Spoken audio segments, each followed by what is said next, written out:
បញ្ចុះការថតមុខងារតបវិញបានបិទជំរាបសួរបងប្អូនទាំងអស់គ្នាបាទថ្ងៃនេះខ្ញុំមកបង្ហាញអតិថិជនម្នាក់ទៀតហើយដែលគាត់បានមកទទួលយកនូវសេវាកម្មម៉ាសាយើងខ្ញុំបងប្អូនបាទម៉ាសាចាប់សរសៃដៃទេពបាទឥឡូវនេះគាត់កំពុងតែម៉ាសាបងប្អូនណាបាទឯដាក់ហើយវិញនេះពងបងប្អូនណាបងប្អូនលេងមើលលេងនេះទៅនេះបាទ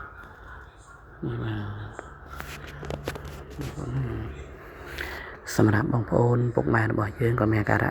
ចុកថ្លោះក្រិចអីហ្នឹងឈឺខ្នងឈឺសាច់ដុំឈឺស្មាចុករយកចុកចង្កេះឈឺក្បាលវិលមុខអីហ្នឹងបងប្អូនយើងកុំព្រួយបារម្ភណាមកនេះមកកន្លែងម៉ាសាដៃទេពចាប់សរសៃដល់ជនពិការផ្នែកយើងខ្ញុំចុះពិតជាមិនខកម្ដងទេបងប្អូនណាទីតាំងយើងខ្ញុំនៅខេត្តកំពតណាបងប្អូនបាទនៅទឹកដីខេត្តកំពតណានៅផ្លូវទ្វាំងផលិតបាទហើយសម្រាប់ព័ត៌មានបន្ថែមតាក់ទងមក070ឬក៏078បងប្អូន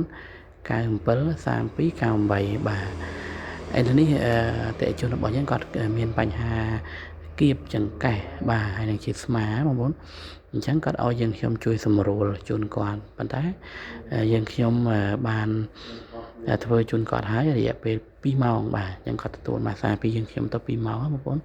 បាទ2ម៉ោងហ្នឹងគឺស្រួលខ្លួនតែម្ដងបាទពីធ្វើ2ម៉ោងណាបាទហើយនេះប្រព័ន្ធរបស់ខ្ញុំគាត់កំពុងធ្វើជូនភ្ញៀវបាទ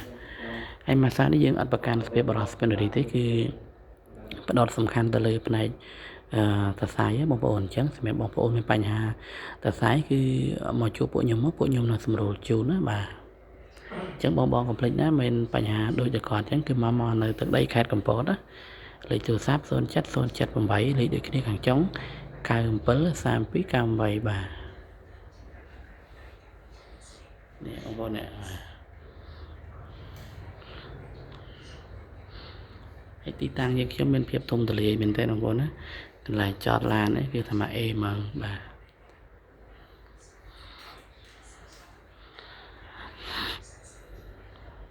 ម៉ាសានេះគឺម៉ាសាចាប់សរសៃដោយជនពិការភ្នែកបាទម៉ាសាបែបជប៉ុនណាបងប្អូនយើងមានគ្រូ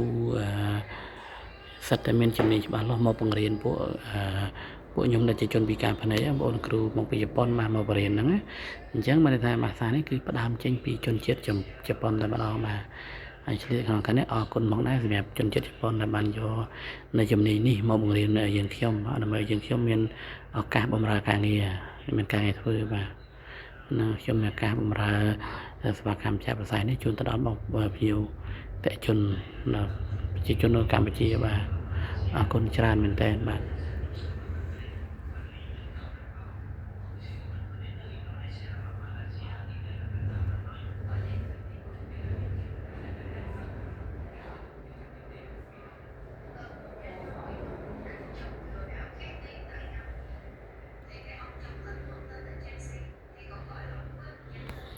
អញ្ចឹងអរគុណបងប្អូនយើងជំរាបលាត្រឹមតែប៉ុណ្ណេះសិនណាជួបគ្នានៅវីដេអូក្រោយទៀតបាទសូមអរគុណសូមជម្រាបលា